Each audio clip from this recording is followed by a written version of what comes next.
بہادری اور غیرت کے نشان شیر میسور سلطان ٹیپو کی تلوار اس ہفتے نیلامی کے لیے لندن میں پیش کی گئی۔ یہ تلوار 1,40,00,000 پاؤنڈ میں فروخت ہوئی، جو پاکستانی روپیوں میں 5 ارب روپیہ بنتا ہے۔ سن 1782 سے لے کر 1799 تک شیر میسور سلطان ٹیپو کا دور حکومت تھا۔ یہ تلوار ان کی ذاتی تلوار تھی جو اس وقت مغل کاریگروں نے بنائی تھی۔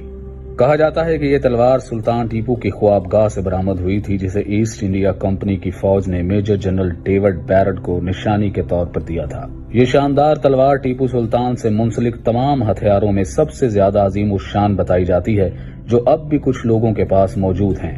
سلطان کے ساتھ اس کی ذاتی وابستگی، اس کی بے عیب خوبصورتی اور اس پر کی جانے والی شاندار کاریگری اسے منفرد اور انتہائی قیمتی اور پرکشش بناتی ہے۔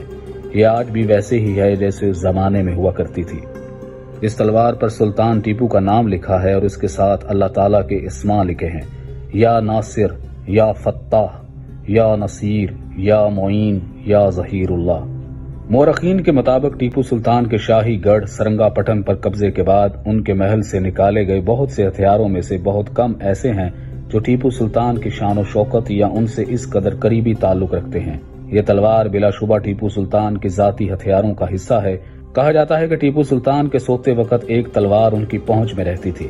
حملے کے خلاف مسلسل الرٹ رہتے ہوئے ٹیپو سلطان اپنی بند خوابگاہ کی چھت سے لٹکائے ہوئے جھولے میں سوتے تھے، جس میں ایک پستول اور تلوار ان کے پہلو میں رہتی تھی۔ اسے 16ویں صدی میں انڈیا میں متعارف کرائے گئے جرمن بلیڈ کے ماڈل کے بعد مغل کاریگروں نے تیار کیا تھا۔ یاد رہے کہ ٹیپو سلطان نے پڑوسی ریاستوں اور ایسٹ انڈیا کمپنی کے خلاف جنگوں میں پہلی بار ہندوستان میں راکٹ ارٹلری کا استعمال کیا تھا۔ ٹیپو سلطان 4 مئی کو انگریزوں کے خلاف لڑتے ہوئے جام شہادت نوش کر گئے تھے۔ عین شاہدین کے مطابق جب شیر میسور سلطان ٹیپو شہید ہوئے تو انگریز افسر وہاں پہنچا تو اس نے دیکھا کہ ان کی آنکھیں کھلی ہوئی تھیں اور جسم گرم تھا۔ ایک لمحے کے لیے انگریز کرنل کو لگا کہ سلطان ٹیپو ابھی تک زندہ ہے۔